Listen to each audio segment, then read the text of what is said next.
It's happening, people. Jermaine Harris here. I'm going to talk to you today about a simple concept that allows you to feel better and do better. And that is, give yourself the gift. Give yourself the gift of doing something every day, or indeed as often as possible, that allows you to get into your mind and body. Mind and body. Now, many of you have seen me talk or seen one of my keynotes or been to any of my events. You know that I'm a huge fan of the philosophy of Joseph McClendon III. Huge role model of mine, Joseph McClendon III.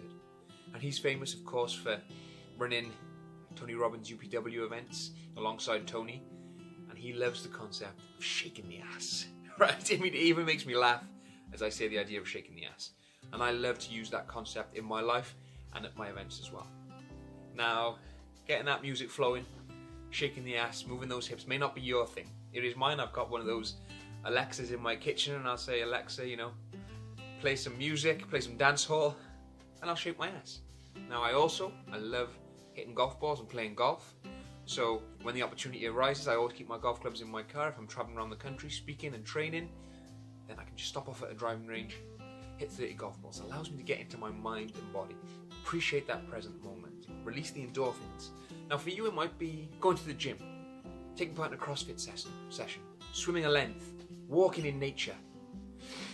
Might be a breathing practice. You know what it is for you. But here's what I hear a lot of. Oh, Jermaine, I'd love to. But I haven't got time. And I can empathise, I understand that. As a father, as a business person, as a fiance, as a friend, you've got all these different things going on.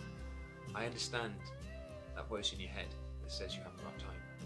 But here's what that's a little bit like. I flew to America to speak at my first ever transatlantic speaking gig, which is really cool. Flew there in January. But it's a bit like my pilot coming on, the speaker system there and saying, now we haven't quite got enough fuel to get across the Atlantic today, ladies and gentlemen, but we are going to give it a go. That's how lots of us are approaching our life, by not refueling our mind and body, just with those moments, matters of minutes, of getting in present moment, mind and body, shaking the ass, hitting the golf ball, hitting the gym, swimming the length, walking in nature. Whatever it is for you, do whatever it takes to find that time to get into your mind and body as often as possible.